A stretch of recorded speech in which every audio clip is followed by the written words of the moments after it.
here's my conversation with Ankita Srivastava. Ankita is a content creator and someone who really focuses on health and well-being, which is something I find to be so important, and especially in the times we live in currently. Ankita really focuses on how her knowledge in, let's say, nutrition and aspects of in which mental well-being can be presented, so that the general populace who consumes her media, who consumes her content through her Instagram or her YouTube channel, can actually apply it in their lives. Because often I see social media really getting a bad rep in the way it is.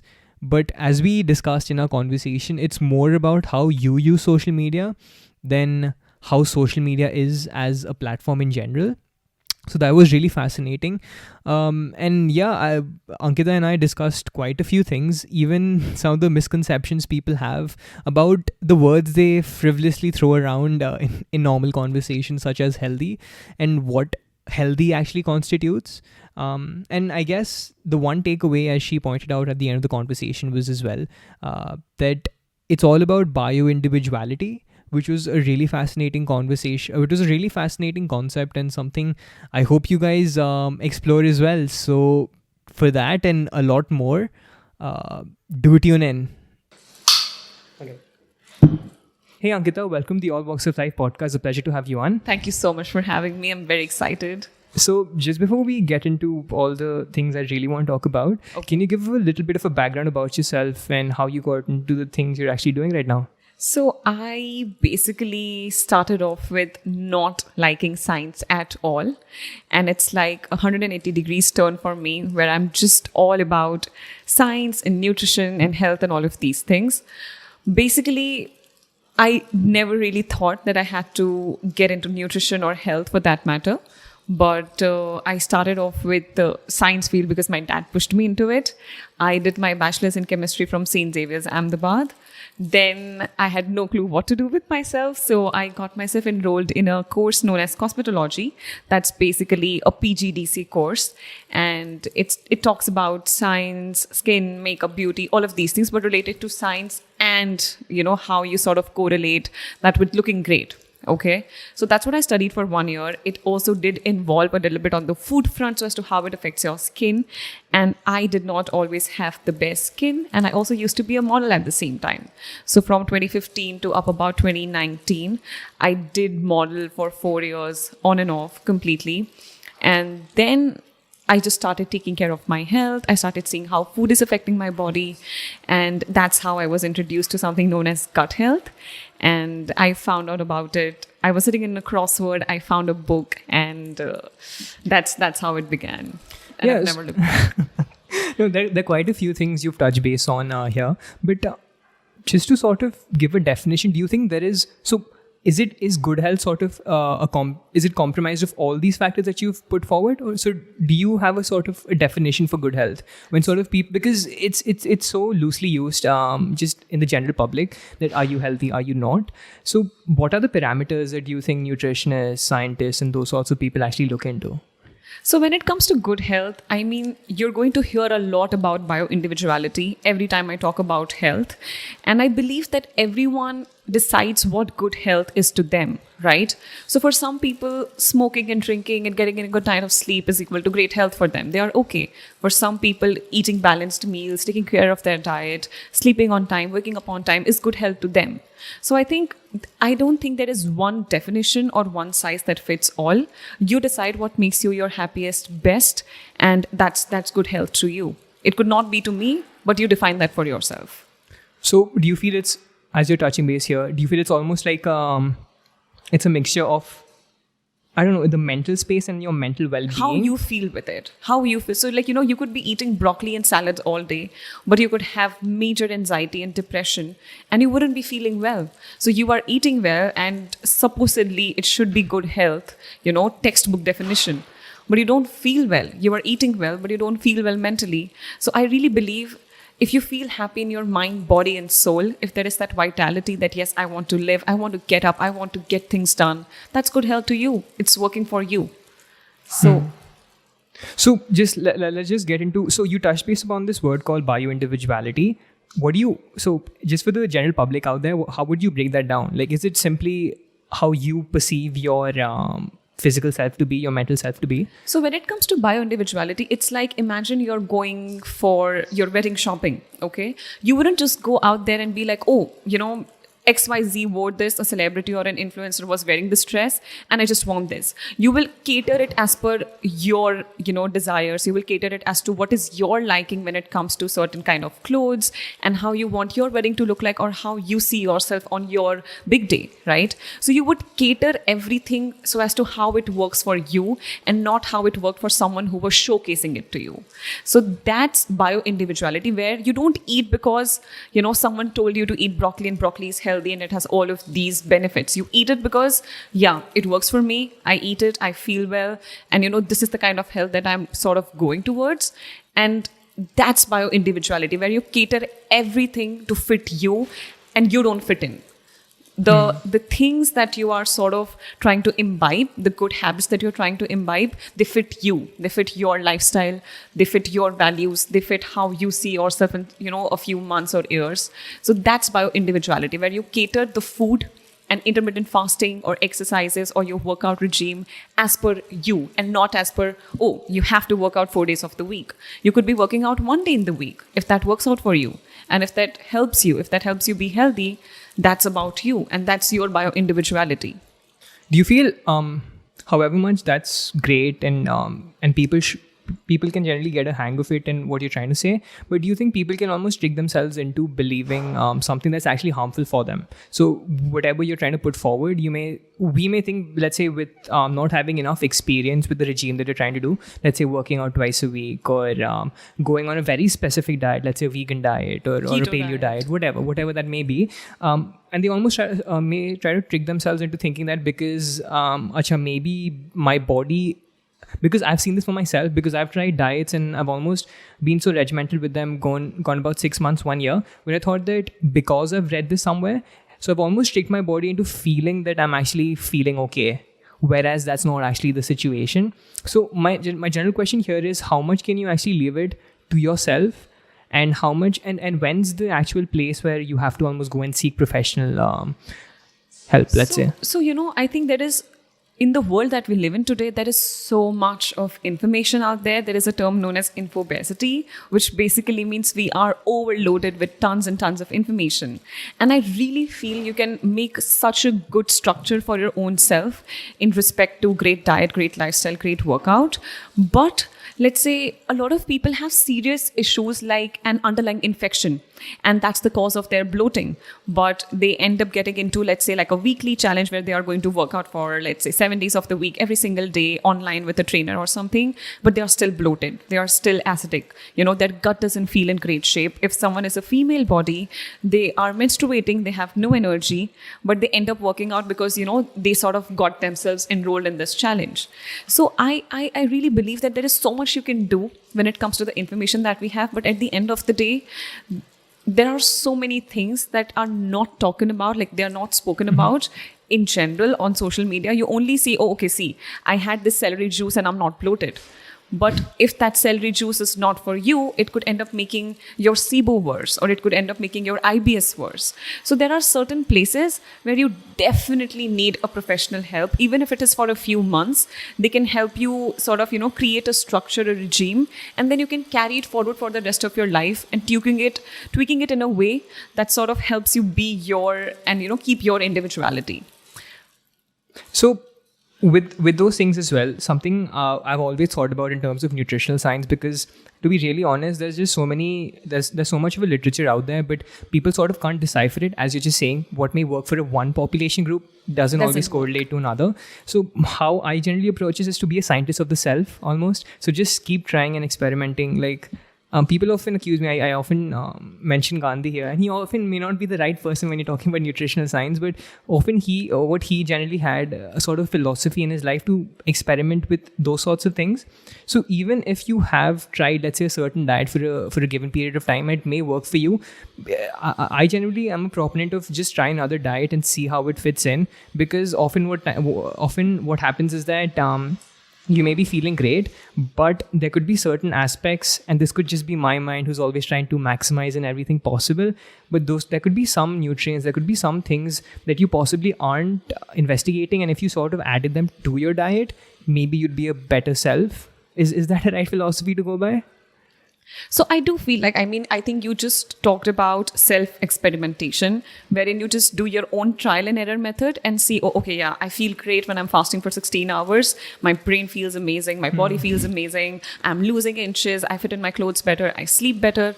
And you know about this because you tried it for yourself. So I do feel like exploring this part and playing around with things is helpful, but you still have to do it in a very informed way and not jump into every new trend that you come across, because that can sometimes really turn against you and not for you.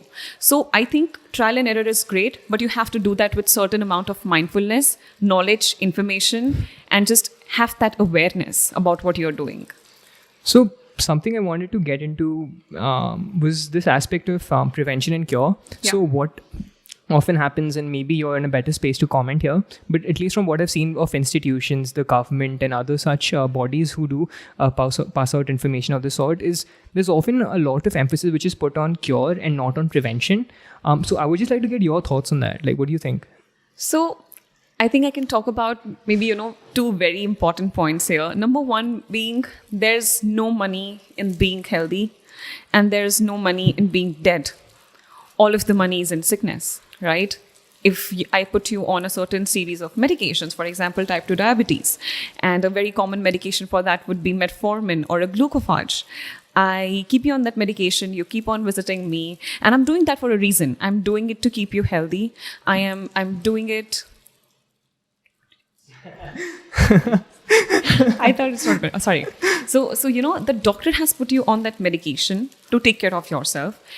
It's not something that's really going to harm you, but you have to be in that cycle of going through the medications and the side effects of that medication, right? So curing is a big word, okay? There are so many things right now that cannot be cured, and there are so many things right now that cannot always be prevented. For let's say, for example, if someone is genetically predisposed for, let's say, diabetes or PCOD or hormonal imbalances, there is very little effort you can put in when it comes to prevention of certain diseases and disorders. But at the same time, we are now familiar with a concept known as epigenetics, which is basically your genes change as per the internal and external environment. So environment being the kind of air you breathe, the kind of water you drink, the kind of food you eat, and internal being how is your stress, right? How are you sleeping? All of these things together does influences the genes, and to a better extent, you can sort of keep yourself moving and alive, and just sort of be able to fetch yourself a glass of water rather than being bedridden, if that's what your genes are predisposing you to. But prevention and cure, do they always go hand in hand? No. Can you prevent every single thing out there? No. Can you cure every single thing out there? No. But is there something you can do to make it a little better for yourself and for your family or people around you? Yes. And it's that little effort that sort of, bridges the gap between health and sickness. So rather than being bedridden, you're at least able to get up and fetch yourself a glass of water, which is great. Yeah, I think you just hit the nail on the head there almost with this aspect of there's no money to be made in, let's say, health as such. And this just brings me to this conversation between Amit Verma and Karthik Muralidharan, where they were talking about just this whole landscape of how prevention is looked in the Indian environment. And so Karthik Muralidharan, he's a healthcare economist as well as an education economist. So he was saying that with his studies that he did all across the country, what often came to his notice was that when these people who were sort of sick, let's say they had diarrhea or something of that sort, and when they went to the public doctors, and when the doctors just told them, Acha, you have this, just go home and drink, let's say, salt water. And then when the people actually came out of the clinics, they're like, Acha, this doctor is probably fake. He's just telling me to drink salt water. Like, what kind of a doctor he is? So often what sort of happened was that even the doctors started to realize that their advice was not being taken into consideration, because those people would just go to another doctor, and those doctors would then give them some, let's say, medication, which would probably do them more harm than good, which is the way things are. But I mean, touching base on this aspect of prevention, Anko, when you talked about things that can and cannot be prevented as well, just talking in this language is a good start though, right? Because people sort of don't even talk in that language. They're always like, I've seen this in my own family, right? Like living in a metro city, even like when I speak to some of my relatives, they're like, why are you working out? Why are you doing this? Why are you looking at your diet so much? Like, you aren't sick or you aren't that. So even talking about this on platforms such as social media is a good start, in my opinion. It's a good start. Right? It's a brilliant start to just put this awareness on, just inside so many people's head, that there is something you can do to make your life better. There is still something that you can do to not get diabetes in the first place, or to not get PCOD in the first place. There is always something you can do. And yes, prevention does exist, right? But like I said, there are some things that are genetically predisposed and there is not much we can do about it. But there are so many other things that we can always take control of. I can't really take control of the quality of the food I get, right? It's not always possible. But I can take control of what am I eating. If I visit a cafe or a restaurant, what am I ordering? What am I eating? That is something that is always in my control, and I can always take care of it. So that's where your prevention comes in. Like, my food could be full of pesticides and chemicals and fertilizers, and maybe it's not going to suit me, right? But at the same time, I could still choose something that does not burdens my body, but still provides me with nutrition and nourishment. Yeah. Something I feel that comes about with this aspect of nutrition even is that what people generally associate as being healthy isn't actually healthy, just because of the way traditionally we've been seeing health in a certain manner, and the way we've been seeing food. And this could be the most basic of basic things, which is actually consumed in most households. So my general question here is, like, how do you think, what's a good source that they can generally tend to? Like, because does it always have to be professional help? Because you were saying there's so much information out there on the internet and those sorts of things. Is there something you pinpoint people towards, or yeah?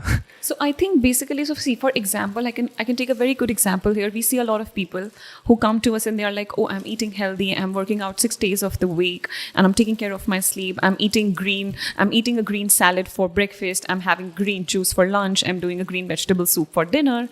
And they are doing so many greens, but we sort of always end up forgetting that you need a great gut microbiome. You need a great stomach acidity for you to be able to digest that food, right? So in the first place, we invented fire, and that cooking is digestion outside of the body. So when you cook the food, you help the body digest that food better. And digestion is a very energy extensive process, which means your body has to fetch out a lot of energy for you to digest that raw cup of broccoli or a raw spinach juice that you're drinking in and out, right? So I am drinking a green vegetable juice. Look how healthy I am. But are you able to break it down? Are you able to digest it? Is your body supporting you, or are you drinking the green juice and you're bloated, and by the time you go to bed, you're popping an antacid because you're so acidic now? So no, just because someone is, walking around with a green smoothie, it doesn't make you healthy.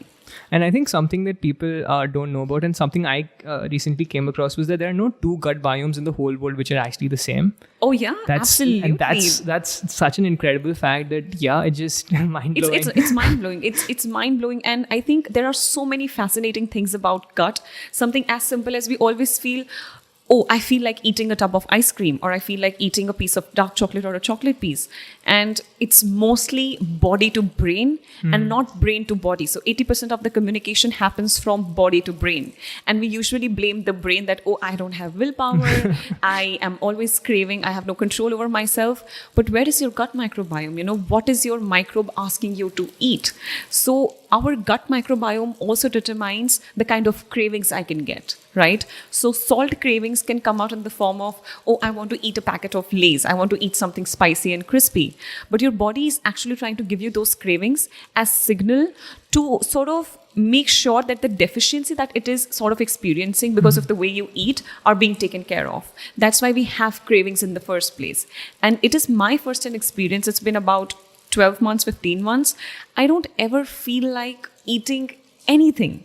No matter how good it looks, I am just always so satiated. When it comes to my meals, I eat 3 meals in a day and I'm done. There is nothing in the world you can put in front of me that would make my brain go like, oh wow, what's that? I want to eat it. I will eat it. I will enjoy my food. I will have my desserts. There's nothing like that. But I don't crave for it that, oh, I need a piece of dark chocolate, otherwise I'm going to die. If I don't eat sugar after my meal, I don't know what I will do. I can't focus. I need that cup of coffee. That's addiction. That's no longer you enjoying chocolate or coffee. You are addicted to it, and it can work against you, and it alters your gut microbiome. Do you feel you're almost in a good position here because you've been sort of experimenting with your diet and you've been trying different things, so you don't almost have these your biochemistry is almost level and you sort of know what you generally expect from your diet and those sorts of things, but asking a layman or layperson to do it is sort of going against it. Because so something people generally ask me is that, so I have a very regimented diet in the things that I eat generally, and I don't change that for the most part, because I feel as much as there is this aspect of nutrition that our body requires, which is obviously optimal, and that's what I've tried to maximize as well. But then I also I also believe in this aspect of a stoic philosophy, which is to say that I don't want to think a lot about my food, because I think maybe it's coming to the same lines, because it's the thing that almost like, what am I going to eat today? And then I allow my brain to sort of wander off and think that, acha, we can go out for a pizza, or we can have this or that. And I don't sort of want that to happen. So I feel that if I sort of have a diet which I enjoy for the most part, and it meets the nutritional requirements that I need, then I think that's a good way of going about it. But do you feel that this sort of fluctuation happens because people don't really know what they're going to have on a day-to-day basis? So yeah, I think it's a very important point that we are just not aware about how my day looks like. Oh, I'm going to be out with my friends. It's okay. I'll just grab whatever is available, right? But I think, yes, meal prep is very important. And at least knowing that, okay, you wake up in the morning and you see how your day looks like and you plan your meals accordingly is extremely helpful. A very good point that you mentioned here is about, you don't want your brain to wander and, give you different options about burgers and pizzas that you could possibly eat. But that's the thing about gut microbiome. It won't take you to that place because your body doesn't register that as food. So if I am hungry and if I have nothing available in front of me, I'm not going to think about a pizza. I'm going to think about, okay, can I get maybe, dal and rice here? Can I get something based out of cottage cheese here? Something on those lines. So when your gut is in place, there are certain things that are no longer food to your system, and you don't just crave for them. Your mind is not even going to give you that option in the first place. Do you feel there's also this thing, and I've sort of experienced this for myself, if I'm working for a long time and I'm outside and I haven't, let's say, eaten something, when I come back to eat, and let's say this is a little late at night, and obviously when it's late at night, then if there's something generally kept there, there's very less willpower, let's say. So the thing is, even if it's eating something like a bowl of pasta, or something which is rich in carbohydrates, and you feel that you've actually you satisfied yourself, but that's actually missing the point, because, and maybe I'm wrong here, but some nutritionists have pointed out that when you are sort of lacking, when you've gone without food for a long period of time, and you then you sort of just pick up anything to eat, and you may instantaneously feel that you're satisfied, but that's not always the case, because if you're eating something which is carb rich, for the most part, you'd later realize that you actually wanted protein. So even if you are eating, let's say, a carb rich diet, a little later, maybe an hour or so later, you will still not be satisfied of that sort. So can you, because this is something that's generally talked about, and because I work out quite a bit, and this is often what I think a lot about, is this aspect of protein in our diets. Do you think protein is sort of the fundamental thing that our body requires, and then everything sort of then comes around it? So again, I would like to talk about two things here. Okay. First, when we say carb, we make it sound like it's the villain of our lives. Okay. I had a bowl of pasta and that's why I am the way I am.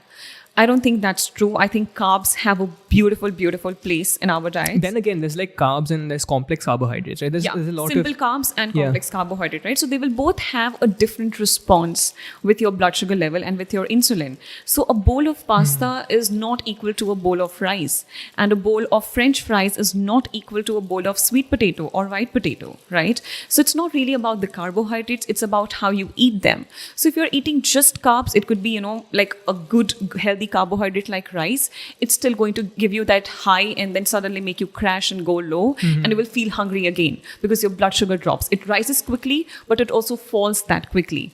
So how you eat your carbs is very important. Another point about protein, I love protein.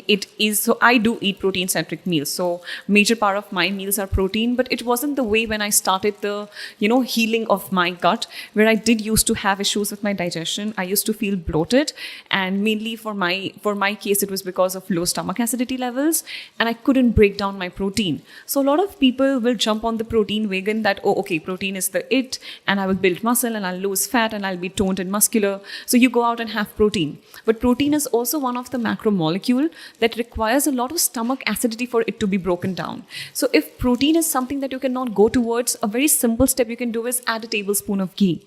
Add some cooked vegetables on the side. So your ghee gives you fat, your vegetables gives you fiber, vitamin, mineral, micronutrients, and you get certain vitamins and your macros from the rice or sweet potato, anything. Right? That's still a balanced meal.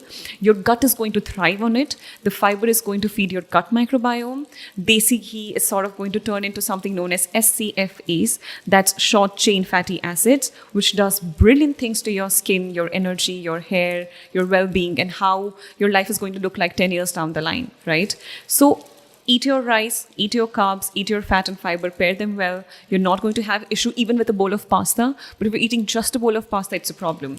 But if you make it in the right kind of oil, you use the right kind of salt that is going to give you your micronutrients like sodium, potassium, magnesium, calcium, all of these things, and you pair it with a little bit of fiber, that pasta is no longer going to work against you. Right? So there's always something you can do to make it a little more wholesome rather than segregating food as carb, protein, and fat. And protein is not for everyone. You have to build yourself to a place where your body is capable to break down 20 to 30 grams of protein per meal. Yeah. So you talked about this aspect of there's having a certain way of taking carbs in, right? So are you big into having it in the mornings or in the evenings, or is it you're fine balancing it out? I'm fine. So I believe in eating carbs for every single meal. It can reduce in quantity. So let's say if I'm eating 2 sourdough toast, I can just eat 1 sourdough toast with maybe some extra guacamole, and that can balance the carbohydrate.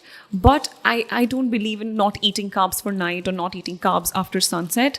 I really feel it has a beautiful place when it comes to the healing of the gut, but it should be consumed rightly. If you're eating just carbohydrates, just complex, it's not going to work for you for a long period of time. Eventually, you have to get to a place where you are getting in a diverse variety of nutrients from different, sort of foods that different seasons have to offer depending on where you are. Yeah.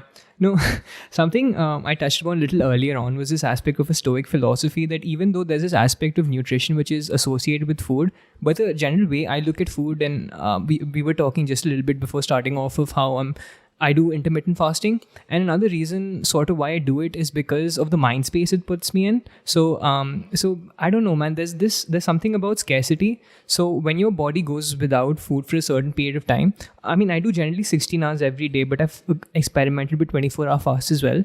That when you sort of have that first meal, you sort of prize food a lot more, and you have a much better connection with food as such.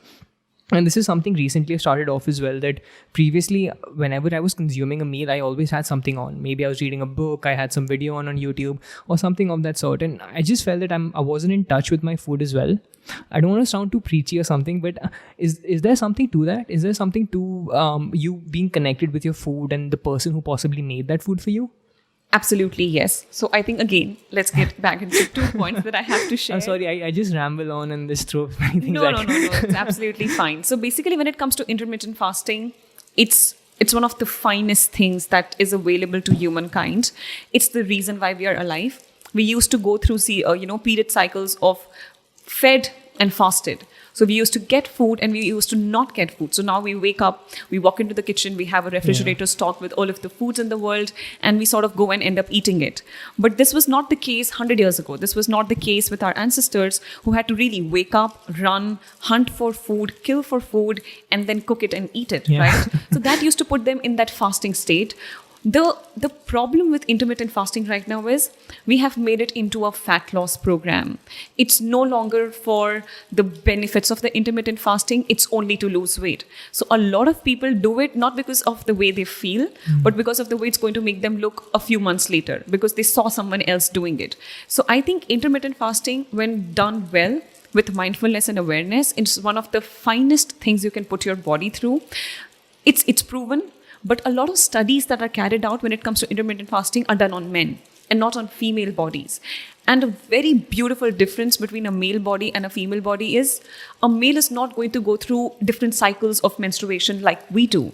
So I go through menstrual phase, follicular phase, ovulatory phase, luteal phase, back to menstruation, which means my hormones are changing every single microsecond, as compared to a male's body where you wake up, you have that surge of testosterone, the sun sets, testosterone goes a little lower, next day you wake up and it's same again. For my case, my estrogen could be great when I'm ovulating, but it would drop too low when I'm menstruating. So that means that my body is going to have different demands of energy and food and expenditure. And I have to eat accordingly. So if I'm menstruating, I'm losing blood, I'm losing nutrients, but I'm not getting it back into my body. There is no input of that nutrients coming back in. How long do you think my body is going to survive? And a lot of people do it without a reservoir of nutrients. Yeah. So, you suddenly read about it, autophagy, it's a great concept, your cells are going to die, and you're going to have great skin, hair, and all of these things. You end up doing it, but you have to do it with a lot of mindfulness, information, knowledge, because it's not meant for everyone. It's not meant for someone who is type 2 diabetic. It's not meant for female with hormonal imbalances. It's not meant for people whose, let's say they have issues like vertigo, or their BP goes too low and they are genetically predisposed to it. So you wake up, you're not eating, you don't have any minerals, you don't have your vitamin C, your salt, and then suddenly you faint one day. So it's not really that intermittent fasting is bad. It's the fact that we have turned it into a weight loss program. And it's no longer that mind-body-soul connection that I'm not eating. And when I end up eating food, wow, I appreciate that meal and every grain so much, because I know how it feels like to be hungry. But that's no longer the case. And a lot of people are having coffee and zero-calorie drinks, and they're like, oh, it's not spiking my insulin, so I'm still fasting. You're not fasting. You're having coffee that stimulates your digestive system, and you're no longer fast. So you touched about this aspect of obviously if it's women, because obviously there aren't a comprehensive amount of studies that are done, and people who are disposed to certain amount of let's say hormonal imbalances and those sorts of things. But are there other things that people have to look out for, let's say when they're intermittent fasting, to get that mind-body connection in place? So when it comes to intermittent fasting, do it because I love the energy I feel when I'm fasting and when I'm not eating. It's free, it's flexible, it's simple. I don't have to think about food right after I wake up. I can get done with my meetings. I can finish the major part of my day, and then I can move to lunch, have 2 meals, and I don't have to think about food a lot, right? And at the same time, let's say you're working out. Your strength in the gym is constantly increasing, right? Your sleep is getting better. Your body is looking better. You are feeling fitter more than ever. Then you know that it's working out for you. But at the same time, a lot of people end up losing their periods. A lot of people end up feeling hangry and cranky all the time. A lot of people will have 3 cups of coffee to have the energy. A lot of people will stop sleeping at the right time in the night because, they just don't have that glucose going on in the body that helps the brain be calm, because your brain and earlobes, 2 things that cannot function without glucose. So even when, let's say, someone is on a ketogenic diet, there is something known as gluconeogenesis, where your body is producing its own glucose. It's essential for survival, right? So you do it and you're feeling great, and your life is so much better than how it used to be. It's working out for you. But if you feel that, okay, I don't really see moving, maybe I've lost a couple of pounds, but I feel like a shitty person, I don't feel good when I look at myself, it's not working out. You need to change it. Can you speak a little bit about this? Because I touched about this aspect of just appreciating one's food and those sorts of things. What I generally feel is this aspect that how everyone generally looks at food is that, oh, I just had breakfast, what am I going to eat for lunch? Oh, okay, I'm done with lunch, what am I going to eat for dinner? So it's almost this constant cycle where we're not actually thinking about the big things you want to get done in the day, but actually just orienting our days around food, if that makes sense. I mean, I haven't gone... So I used to be on a 2-meal... I used to eat twice a day. T-mad. What's the word for it? TMAD, it's 2 meals a day. Okay, So OMAD, TMAD. Yeah. So I mean, I haven't. I think I did it once or twice when I went 1 meal a day. But I have gone two meals a day for a few days actually. And I don't know. I just find it to be a superpower in some sense because you just don't have to think about the food and those sorts of things. Again, what do you make of that? Like, in general, and how maybe it can be implemented well. So like I said, it's free, it's flexible, it's simple, right? And if it's working out for you, it's brilliant. There's nothing like it. And if you are thriving on those 2 meals in a day, and what you are eating when you are eating those 2 meals in a day, and you're getting your protein, you're getting your vitamins, your minerals, you're drinking enough water, you're adding some lemon and salt to it to replenish those electrolytes, because water is not just about hydration, it's also about nourishment. Yeah, it's keeping also your about vitamins in place. it's also about taking in those minerals, right? So if you're taking care of these 3 things and you're feeling great, it's simple, it eases your life, you're not stressed, you wake up feeling great, I think it's great. I think you should continue doing it. But what do you make of this aspect of how just general public looks at food in that sense and the relationship with food? Because they then don't sort of look at it. I don't know. They almost look at it as you were saying. It's almost like an addiction to them, right? After a point, because it's something that maybe if they don't go without. So yeah, I don't know. I don't know if I'm being able to phrase it properly. But then their relationship to food, I don't know if I can call it wrong, but I don't know, maybe it's not the most healthy way to go forward with it. So I think, again, food has to be a major part of your day, but it also has to be effortless. But it cannot be effortless the day you start eating well. It will get effortless once you become adapted to a certain routine, right? So you will have to put in efforts for maybe a month, 2 months, 3 months. Then you will have a very good structure for your own self, where you would know that, okay, I eat this, this, and this. So like you said, I think somewhere in the middle of the conversation, that you have certain list of things that you eat, and that's about it. You don't have to really put in a lot of effort. But I think we cannot expect it to be effortless the day we start to decide that we're going to be healthy. It becomes effortless. It becomes easy. The more you do it, the more your brain adapts, the more neural connections you develop, the easier it is going to be for you, right? At the same time, I think a very huge problem is we correlate food is equal to joy. Food is equal to celebration. Food is equal to, I'm going through a breakup, let's eat a piece of, cookie or a chocolate cake and I'm going to feel great. So we now use food to fill the emotional voids, or let's say things that makes us feel overjoyed and overwhelmed and happy. So if there is a birthday party, there's going to be lots of food.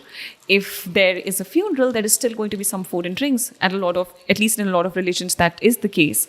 And I just feel like that's not what food is. Food is nutrition, it's nourishment.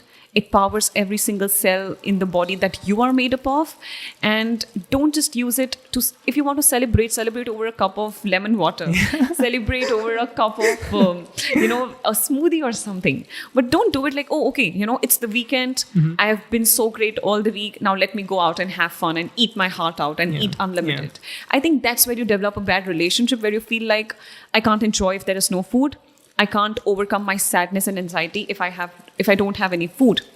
So I feel like, you have to look at it as nourishment. When I'm eating this piece of cottage cheese with some vegetables, what is this doing to my body? What am I getting every time I am having this? What is the nutrition that you're getting when you sip on that? Right? So another thing, and maybe many of these gym boys also have this misconception, is that they think that, okay, it doesn't matter if there's like a piece of cake that's lying about. I'll just work twice as hard in the gym next day. No. And that's just... It's outdated. It's old science. We have moved on. We are 21st century now, and these things are gone. Yeah, they no longer exist. See, so that's the thing as well. So when I was talking to you about this aspect of me keeping a general diet in place for the most part, so I heard this nutritionist talk about this aspect of bio-flexibility. So, and what that means is that if you're able to then if you're able to be on a specific diet for a long period of time, then, for example, if you're going out and you know that maybe there won't be certain things that you generally take in, but you have to almost just reconvene with the things that you have at hand, then even if there is a piece of thing that you're eating, maybe a piece of cheese or something, that will almost be recalibrated in a form that your body can then take in. Absolutely. Is it bio-flexibility I'm talking about? But I love that concept. I love the flexibility. So whenever my client tells me that, okay, Ankita, I've been following the plan, I've been feeling great, but hey, I have a wedding to attend in about 2-3 days. It's going to be like a 2-3 day affair. And I'm not sure what all I can ask or demand for. And my one reply is always, always, always eat with joy. Have fun, enjoy your cookie, enjoy your cake, enjoy your wine, come back, get back into discipline, and your body is going to take care of it. So there is something known as 80-20 rule, where 80% of the times you take care of what you're eating, 20% of the times you go easy. And I really think, that works out for you. It's brilliant because you just get one life. Yeah, no, that's true.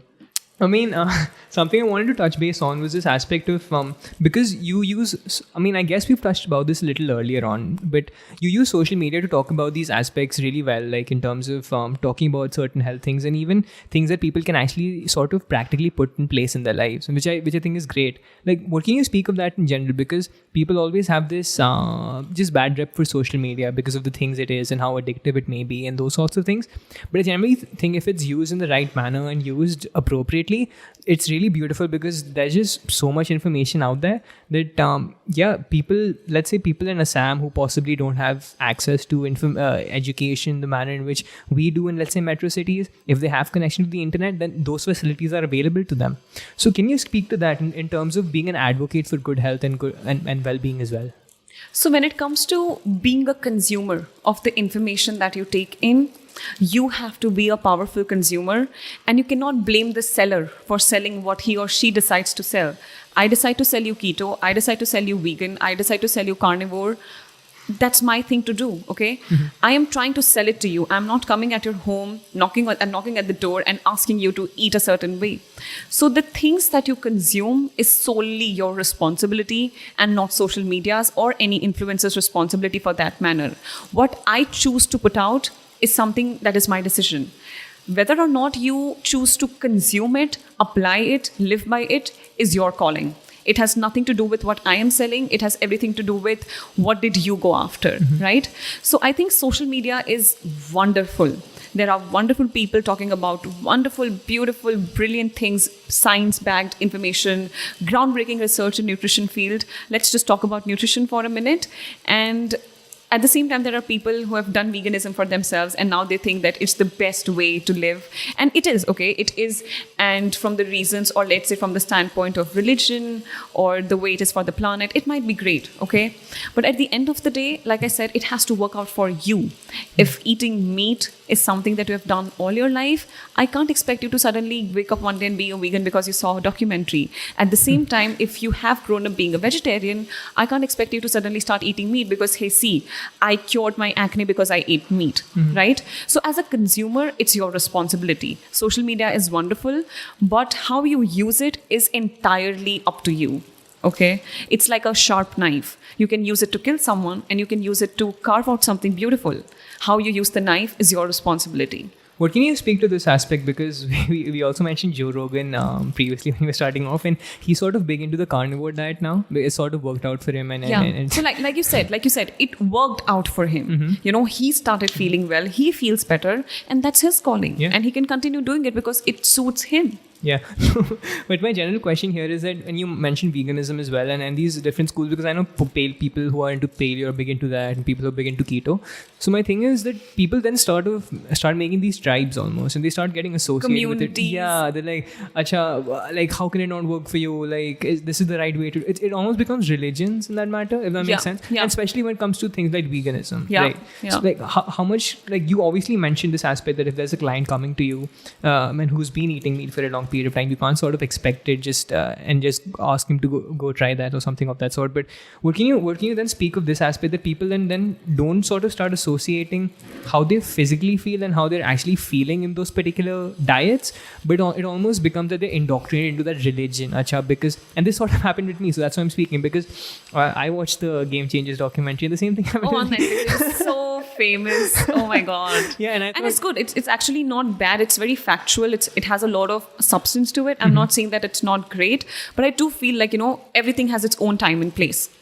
Yeah, no, but that's the thing, right? Like, and I tried it for 6 months, and in my head I was saying that, oh, I'm being a better human being because I'm not harming animals and those sorts of things, but I was just feeling depressed because I did that for 6 months, and after every meal I just didn't feel like I was on my optimum, and just being able to work on the other things I really wanted to, or just being happy with my thing, which was what I felt was more important. So I guess it's more important for people to then, I guess, admit it. So, for example, if they've jumped onto the vegan bandwagon or the carnivore bandwagon, if it's not working for them, then just come out and admit that, look, guys, it just didn't work out for me, and I'm sorry. A very funny thing here is, you're not a good human being because you're eating or not eating animal. That doesn't. I'm just giving a blatant example. That's actually totally wrong. Because no, I understand. So that's exactly. So there's a beautiful concept of plants don't like to be eaten. Mm-hmm. Okay, your plants are living.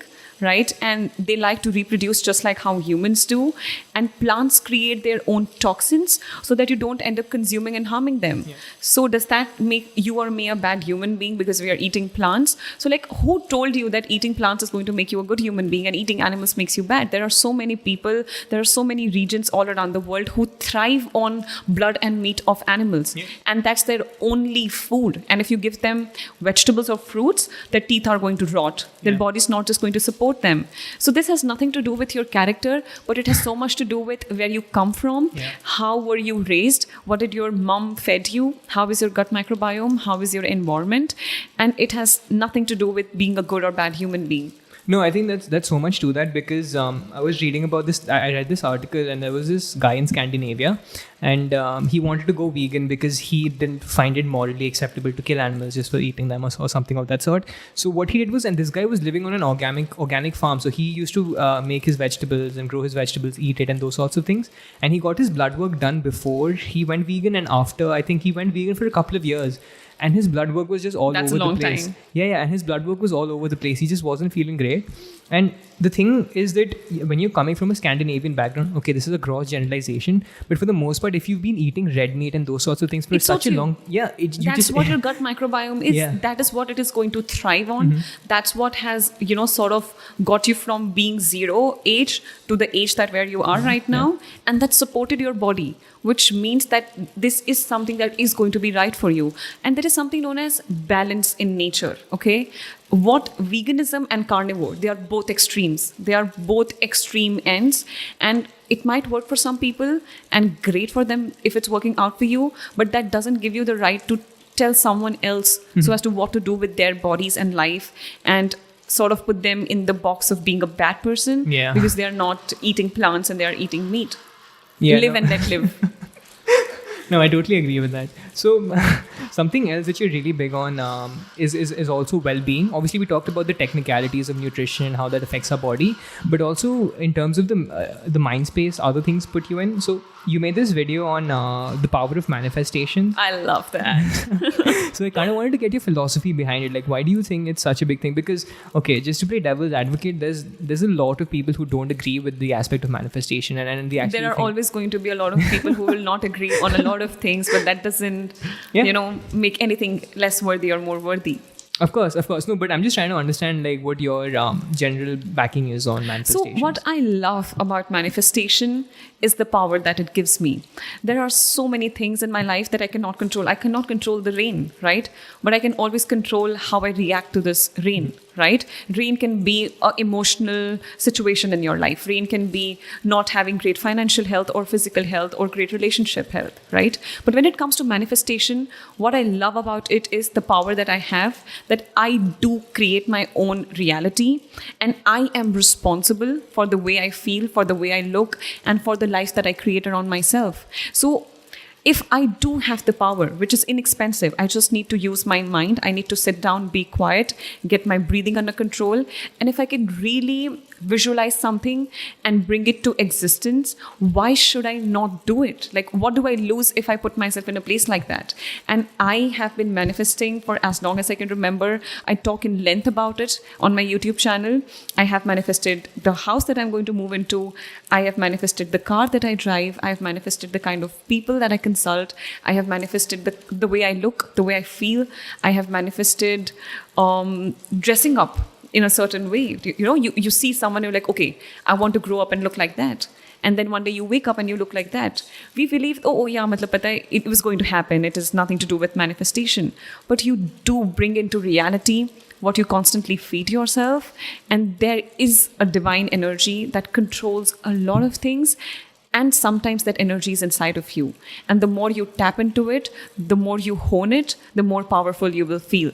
And there are going to be times where your manifestations are not going to come true, but something even better is going to come to you if you just have the patience to sail through that phase. I mean, I don't want to be combative, but I know the listeners sort of enjoy it if I play devil's advocate for that matter. But sort of, don't you feel that, for example, if you're manifesting something and if you're thinking, okay, I want this sort of a house I want to move into, and you sort of thought that out, right? So now the thing is, because you've almost thought it out, there are going to be so many other things that are there in the world, right?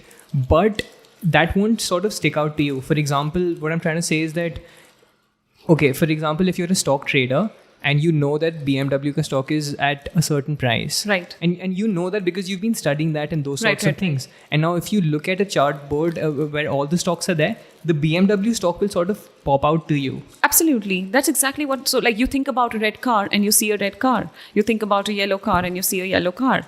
It's because your brain is going to force you to put your attention in that place. So these things already exist. It's not that there are no red cars on the road. You just don't look at them. Because your brain prioritizes what's important and what's not important. So you don't just walk into a room and you're like, oh, okay, I remember everything that I saw. You will maybe remember, oh, I saw that piece of furniture that I really loved and I want something like that for myself. So your brain does register what you have put your thoughts on, right? What you've already thought about. So yes, there is that aspect to it, but at the same time, you're going to, find the right people. You're going to get the phone call on the right time. You're going to speak with someone. You're going to bump into someone at the right time, in the right place, at the right occasion, and things are just going to fall into place, right? And that's where the divine energy comes in. It may or may not happen, but what do you lose if you believe in it? Yeah. And sort of put it to test. No, I mean, but don't you feel that there's this aspect that, okay, so you've thought about this house. Let's say a house, yeah. Okay. But there may be like a billion other things that you've thought about. But let's say those things, your attention won't go to them. Or maybe you aren't putting as much attention to them, even if you've thought about them as much as, let's say, you've thought about that house. Like, I don't know how to phrase this, but for example, there could be just another thing. Maybe you've thought about this conversation, but we're just having it. And that's not something... that's not something that then strikes out to you. I don't know. Like, does that make sense? So I think, different people use manifestation for different things. For me personally, discipline, willpower, strength, all of these things are something that just comes very naturally to me. So I don't always have to manifest being a disciplined person. But I do manifest quite a bit. Let's say, for example, house or car or clothes or whatever that is. And I feel like, you put in your energy, you have a desire, you live your life. That is how desires come into place. And it just comes to fruition. No, I'm a big advocate for having a direction in place or where you want to see your life be and like picture your life. You need to have that clarity. You need to have that clarity. Otherwise, every single thing you bump into, there is going to always be a better car, a better home, something more lavish and luxurious. But where is your clarity? Where is your mind?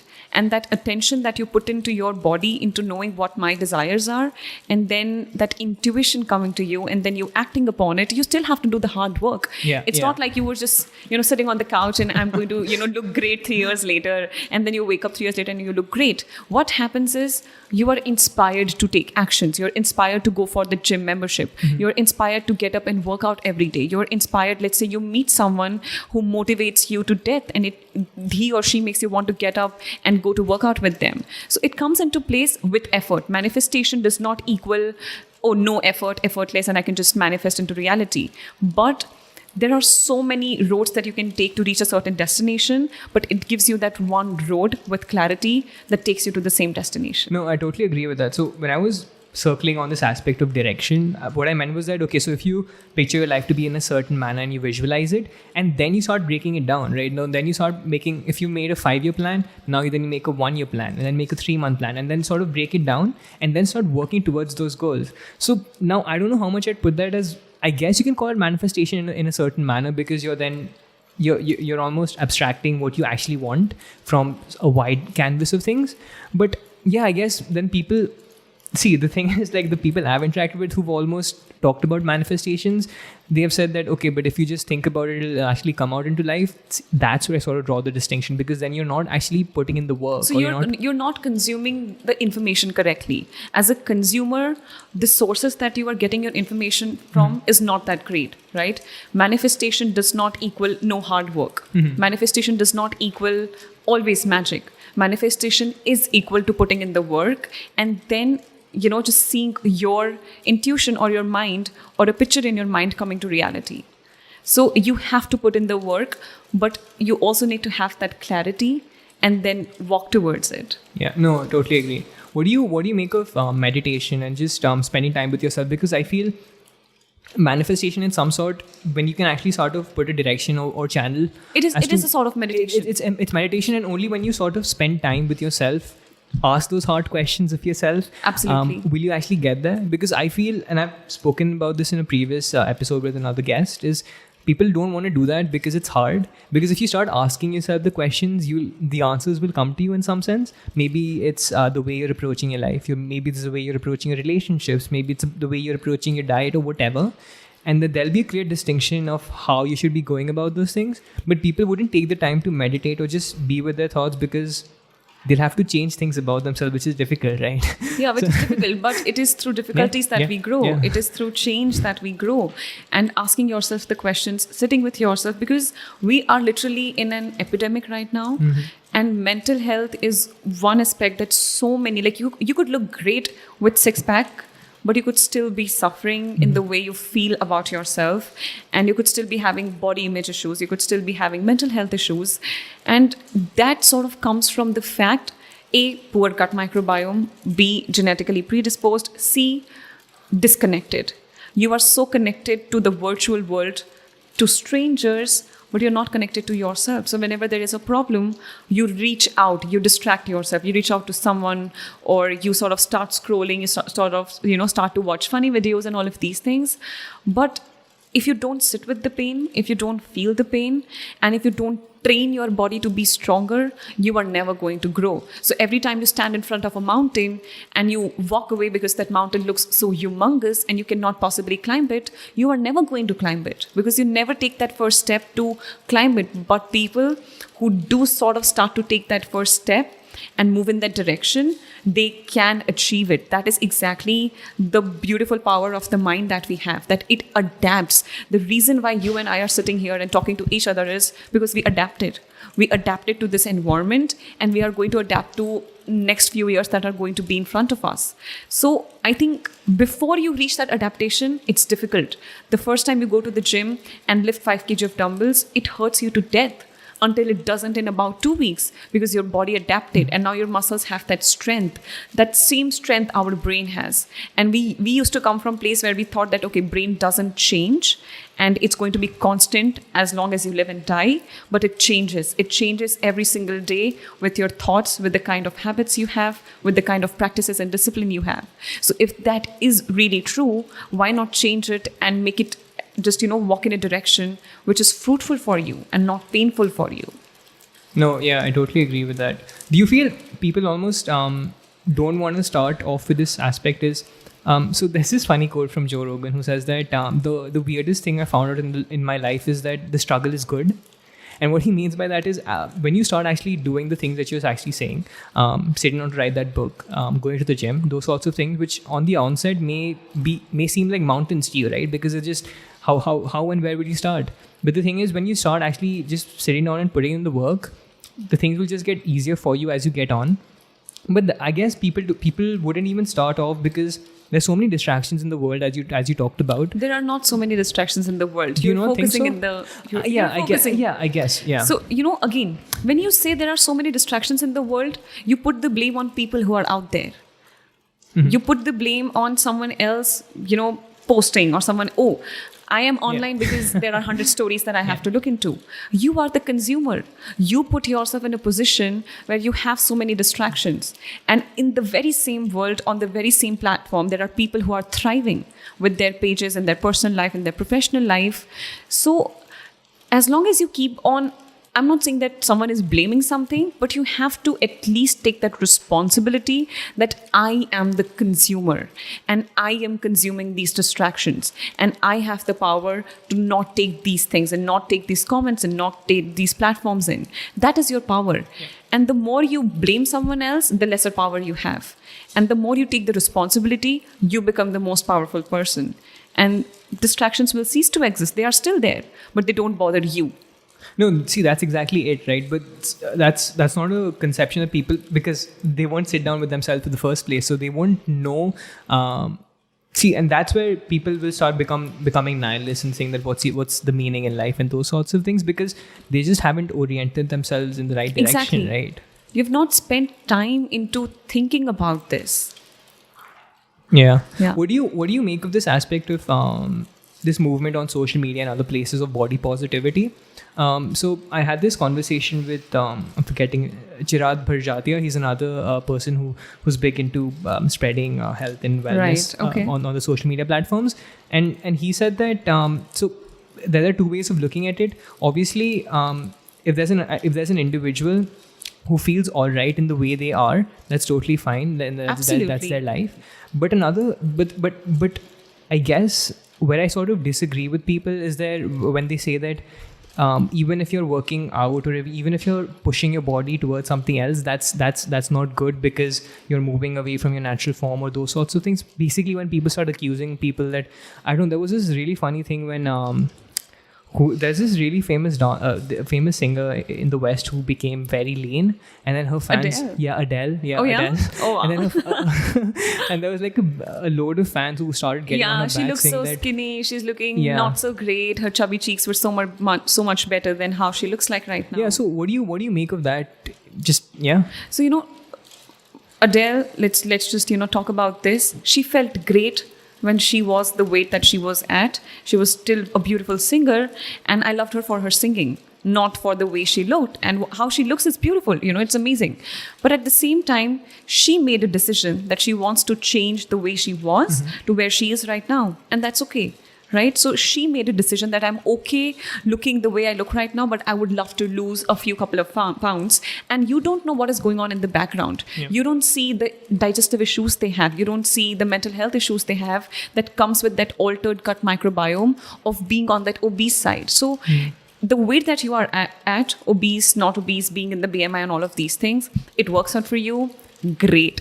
Do it. And I do love the concept of body positivity, where let's say there are young girls who are not familiar with the concept of nutrition and gut and weight loss, but they look in the mirror and they feel like, oh, I'm the odd one out because I don't look like 3 girls in my school and college. I think it's a great place to put this thought into people's mind that, okay, the weight you are at is beautiful. There are so many people out there in the world who are just like you. But if one day you wake up and choose to be like not this but that's your calling. And you go after that and you do it. So I think body positivity is equal to acceptance is a huge factor when it comes to changing your life or changing your body. But it has to start with acceptance of where you are. And if you feel great at where you are, great, congratulations, continue. If you don't feel great, there is always plan 2. Yeah. See, again, it comes down to this aspect of what you give your attention to, right? Because if you are if you are a young girl on Instagram and you're following Kendall and those sorts of people, then you'll just have that sort of a perception. Because how I see information is as well that, of course, there's attention, what you put attention to, but it's also subconscious. So even if you think that you aren't being affected by it as such, it's just you consume it. It's your subconscious mind and it shows up. Absolutely. But let's say if you're giving the example of Kendall, there is also someone known as Ashley Graham. And she's also one of like plus size models. She's pretty famous. She's beautiful. She's so good at what she does. So you can look at the both sides, right? You don't have to be an extremist. And everybody is beautiful. And everyone does not want to look like Kendall. Some people are very happy looking like XYZ, right? Not to say names here, but at the end of the day, live and let live. Everyone is different. It's bio-individual, and what suits you, it's perfect. But it may be easier for us, and see, again, I'm a guy, so it's probably a different landscape here. But from what I've observed and from my few friends who I have as well, there's also this aspect of just glorifying certain aspects of the body as well if they're posting something on these social media platforms. So however much we may talk about this stuff, there's a lot that goes into just the perception of how people will see you as. See, it's on one hand, it's easy speaking about these things, but when let's say these girls or whoever for that matter goes on to their platforms and actually posts these things, they are still using these filters and these things to enhance certain aspects of their body, right? Look, so the question I'm trying to frame here is that what are some steps that they could possibly Take towards? I don't know, maybe okay, firstly, is it, I guess it's a choice, right? Like, I don't think I'm against those sorts of things where they're actually using filters and cool things. Using filters, getting fillers done, getting surgeries done. Yeah, see, so like that's your opinion, right? Like that's your individuality. You can do whatever you want to, right? On the one hand, so I guess that, but then when it almost becomes a perception of how your body should be, that's my thing. That what steps can individuals take to stop that from being the case? So I think, again, like let's just talk about the fillers and the surgeries or things people get done to look a certain way. So that's one, and even on the simple filters that people use on their phones and those sorts of things too. So, two things with filters again. I mean, they are fun. You do it for fun. Maybe you do it for the way it makes you look. And sometimes, yes, what does happen is you constantly look at a filter. It enhances how you look. It smoothens your skin. There is no texture. There's no marks or acne. And you might sort of start to love the version that you see of yourself online on the camera. And then you might feel a little sad the minute that filter is off and you look at the reality. So I do feel, like that's where it's going to create a problem. But if you just understand that boundary of having fun with the filter and not getting attached to it and not making it your identity, that, okay, the way I look with the filter is who I am. I used to filter, it was for fun, I looked great, and you move on. If you're able to have that boundary, it's a beautiful place to be at. But if you feel like you're sort of struggling with that boundary, there is a lot of internal work that needs to be done before you expose yourself to such platforms and consume this information. So there are so many, let's say females or men for that matter, who are not comfortable with the way they look or with the way their lips are, and they will get fillers and surgeries done. But that is something that makes them love themselves a little bit more, which is great, because at the end of the day, there is one more human being in the face of earth who is, happy with what they've got done. And that's the beauty of the science and the technology that we have today. That's the beauty of cosmetic surgeries we have today. But there is no limit to it, right? You have to understand that beauty, knowledge, wealth, these things are limitless. Sky. These things are limitless. So if you're constantly running after one thing after the other, I got a lip filler done, then I got a boob surgery, then I get my hips, filled in, all of these things. It's going to be a long road and you're going to be exhausted. And you are also manipulating with a system that was not meant to, be in such situations or live with such toxins and synthetic ingredients that you put in on all of these things. Of course, there is regulation towards these things, but at the end of the day, there is no end to it. You don't just stop at one thing. There is always something better that you would want to aim for, and that sort of plays with your mental health. If you didn't start with the place of acceptance in the first place, you are going to be clueless for the rest of your life. But if you start with acceptance, and I love the way I look, but if I have 2 more inches on my lips, I'm going to feel so much better about myself, great, do it, right? But have that boundary and do that internal work with or without the filler. Do you feel, coming to this aspect of just taking on this aspect of social media and filters and those sorts of things, do you feel it's easier to then establish a boundary then? Because I feel what often happens is that when we're even interacting with people on social media, we're interacting with their avatars and not them as such. Because of the things you mentioned out, right? With this thing that they post out is how they'd want to be seen as, if that makes sense. Yeah. And that may be totally different to how they are in person or how they actually are, right? So the general question here is that, do you feel that people would then be able to establish a boundary? I guess. You have to put in the work. It's uncomfortable. It's not something that's mainstream. It's not trending. It's not something that people are doing. But at the end of the day, like I've been constantly saying, you are the consumer. You are the consumer, and you create that boundary, because when it comes to marketing, when it comes to social media, aesthetics are very important. The way you present yourself, the way you look is one of the few things that people are attracted to before they get into the page and really see the essence that you are posting out on the social media, right? So there is that factor to it. And I'm not saying that you can be shabby looking and all of it is going to be great and working out for you. But then there are people like Bhuvan, right? He's such a beautiful YouTuber, and with his aesthetics, they were not that great. But then his content was so amazing that he is who he is today, right? And at the same time, there are so many people who have that beautiful white images going on, and they have this beautiful places where they go to and click, but they don't get that same amount of exposure, right? So I do feel like aesthetics are important, but they are not the only thing. Do you feel, I don't know, this question may get me in a little bit of trouble. Do you think aesthetics play a little bit of a role for, let's say, women as compared to men when it comes to this aspects of social media when they're actually trying to build personalities or build brands of that sort? So I think no. I mean, I would disagree here. When it comes to male and female, I think we're just at that place, where there's just, yes, there is a lot of diversity, but I think everyone is doing it now. Like, you can't really make out.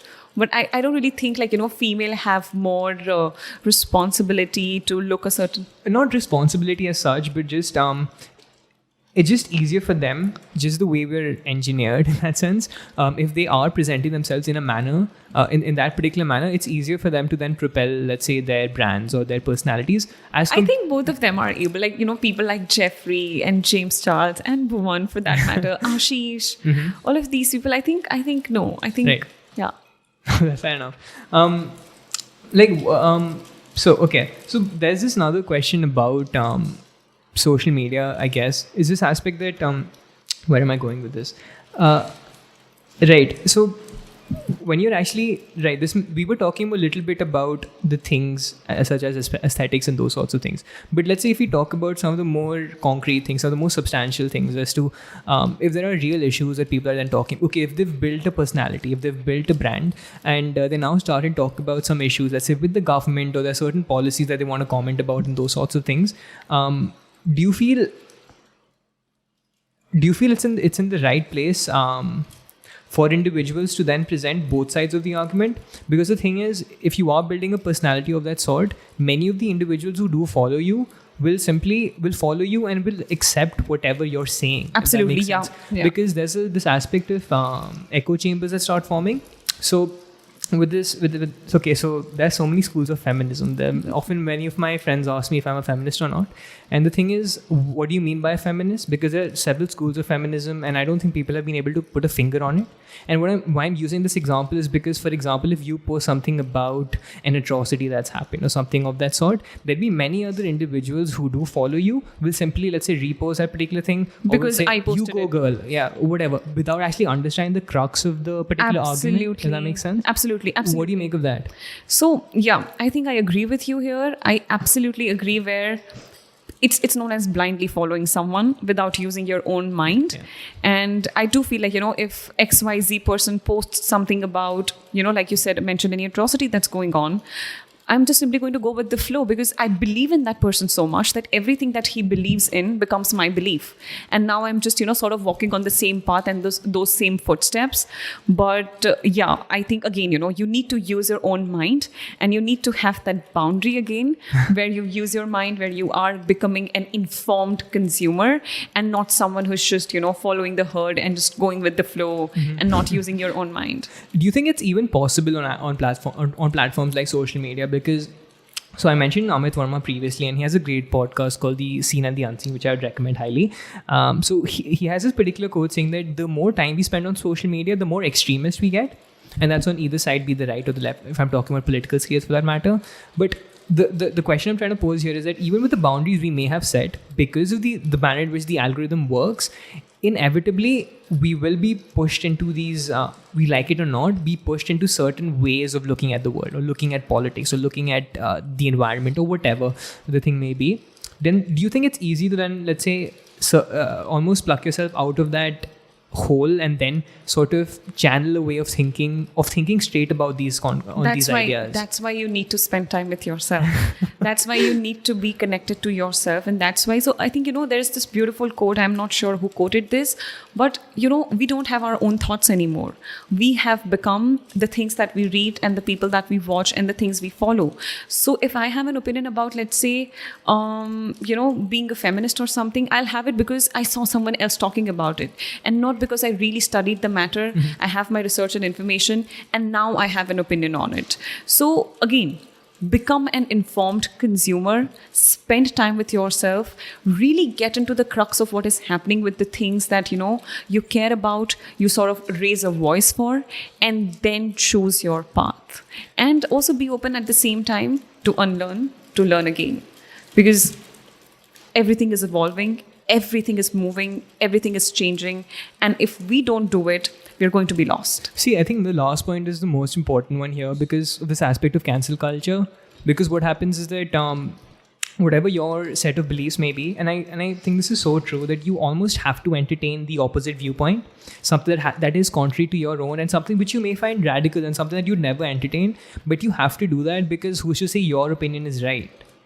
Absolutely. Because like what you're thinking right now, maybe like someone may cancel you like 5-10 years down the line, right? Like Dr. Seuss or something might happen to you. So that's what my perception is. Like whenever you're going into a conversation as such, just open. Just assume the also what other. So there's this intellectual called Jordan Peterson, who I really look up to. So what he says is that when you're going into a conversation, just assume that the other person's smarter than you or has something to add. If that makes sense. So what that would put you in a position of actually hearing the other person out.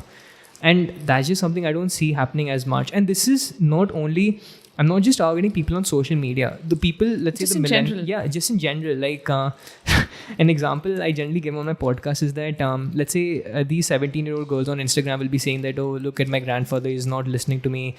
He's someone who's pro-establishment and all that sort of stuff. But that's the same game that those girls are playing as well, because they won't then go and talk to their parents, or they won't go and talk to their grandfather, because saying, oh, there's so much of a gap that I can't even have a conversation with them. So it's the same. It's almost the same thing for me, if that makes sense. Yeah, that does make sense. So yeah, there's just so many things that people have to, and I don't know, maybe do you think there would come a time where institutions, let's say the government or those sorts of institutions, will actually put their head into social media and start regulating it like they start regulating other addictive I think yes. measures? I do believe that a lot of countries are already doing it. If I'm not mistaken, I do feel there is a lot of filter and bans for certain posts. Like I have seen people that I follow and they post something about nutrition that's not really accepted by the industries or pharma, and it's going to be shadow banned because it just sort of helps you be better for free. And these things happen. It is regulated, but let's just hope for the best and hope that it's going to be regulated for the best and not for worse in future. But do you feel see, again, shadow banning is such a such a tricky thing as well, because it ties into the same argument, because maybe it's a little more difficult with nutritional science and those sorts of things because there's a body of scientific literature that's out there. But just banning people on social media, I think that's wrong in some sense, because then it's the same argument that I was putting forward earlier, right? Like even if you disagree with them, I still think they should be having a platforms to voice their opinions, however much you disagree with them. You should right? always be in a place where you're listening to both sides of the story and not just one side and make a decision on that. So, yeah, giving that voice is important. But then how would, let's say, regulation go ahead then? How do you feel it go ahead? Because it's so tricky in my opinion of how would you regulate it. So if there is a regulation, there also has to be a group, a body of people who is actually looking into these matters, and all that they do is look into matters like these and allow people to come in, walk in, talk about what happened and just look into it. So if there is going to be regulation, it might as well be in a way that's actually going to be effective and work out, and people can actually reach out to such regulations and do something about it. Yeah. There's so much which comes to health that I'm just so iffy about, because even with the recent stuff that's happening in the pandemic with the coronavirus, I don't know if you saw this, but the WHO, when it initially started off, so the official at WHO was asked a question at a press conference saying that what do you have to say about Taiwan and how they're conducting with the virus and those sorts of things, and he didn't answer the question. And the reporter asked him again, and then he's like, yeah, all Chinese provinces are doing well. So he didn't even establish, or he didn't even recognize Taiwan, and that's because China doesn't recognize Taiwan. So there's another influx of so many agendas that these institutions to play with, that it just makes it so difficult. Because even right now, if you go onto YouTube, I don't think you can search anything about ivermectin, which is basically one of the biochemicals which people can take if they don't want to take vaccines. But because vaccines are so propelled in the general public, and then everyone should be taking vaccines, and if you're a bad person if you don't take vaccines, so that's just how it plays out. And YouTube of all places, which is like a television platform, it's like the biggest television platform in the world, is doing that makes it scary to me, because it's there. It's really out there. A lot of information, definitely the right information, to quote, the right information does not come out to people, and we are not even exposed to certain things that are a possibility for us, and it's going to work for our well-being. And there are a lot of organizations and groups and governments and all of these things that does not allow for that information to come to us.